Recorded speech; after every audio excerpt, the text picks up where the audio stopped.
Hello mga ka-RV! Welcome back! Ayan.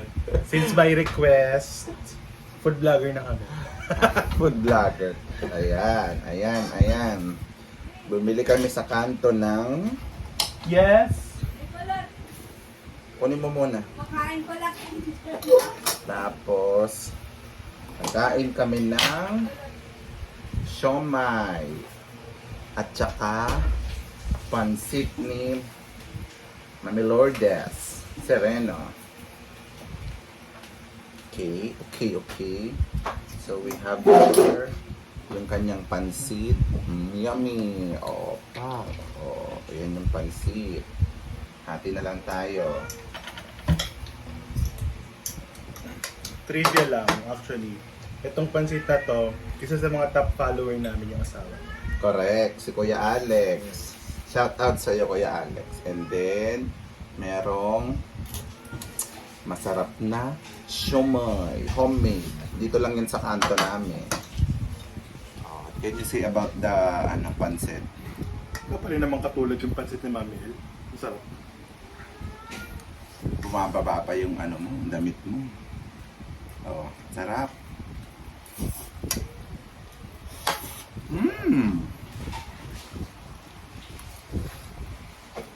Ang yummy ng pansit.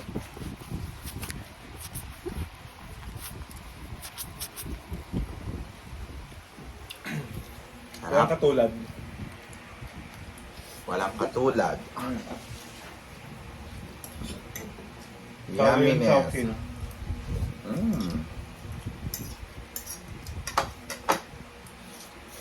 Itong siomai, first time nating titikmam. Ayan, homemade. Magkano isa nito? 6. Masarap din. Matches sila nitong pansit. Yung pinagbibilang ko naman kasi ng siomai, hindi sila nagtinda ngayon. Kasi maulan. Kompleto sila dun ng variety. May cheese bomb, may Japanese, may beef, chicken, pork. Basta may mga variety. Pero parang mas okay sa akin tong ganitong classic lang na ganito. Ayan o. Sarap. Maano kasi yung dila ko, diba? Na gusto ko na ibang bagay. Matakaw kayo. Wala tayong lakad today, kaya dito lang tayo sa bahay dahil maulam.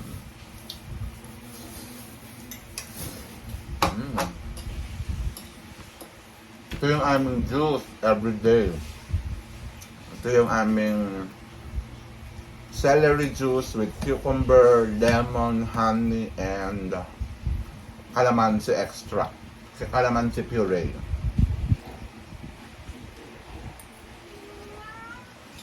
Very healthy.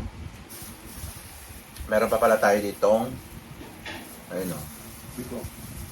Biko. Sino may gusto ng Biko dyan? Diba? Ano yun, Sarap. Dre? Ang sarap ng Biko. Dre?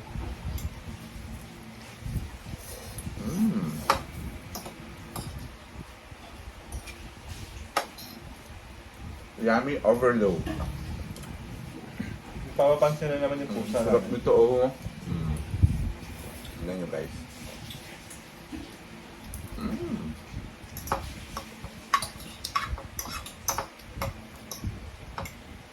Ang sarap. Pansit. Simpleng merienda lang to, guys. Wala pang 100, no? 35 pesos na pansit. 35 pesos. 100 pala. Ayan. Reveal tayo. Yung pansit na 35, happy na kami doon. Tapos ito, 6 pesos isa. Tapos ito, 12 pesos isa. Diba? Halagang 100. Meron ka ng merienda. Diba? Busog na busog ka na. Diba? Low price lang na merienda yan. Maiiraos mo na yung ganito dito sa amin.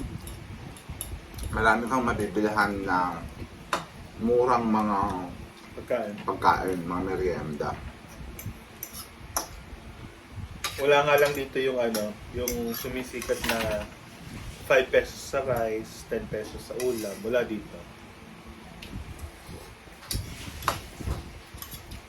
Malapit dito si Diwata. After, Mga So 10 lang to hindi na 15 kami- minutes. hindi na kami pumupunta doon kasi ang daming pila, ang haba. Nakakabagot pumila.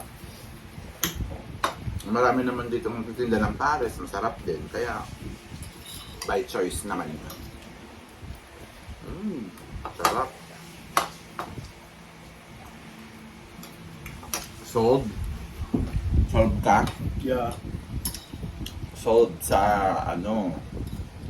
merienda for today. Sarap. Oh. Bye! Comment kung anong merienda nyo dyan. Ayan. Oh, zip, zip. Bye na guys. Bye.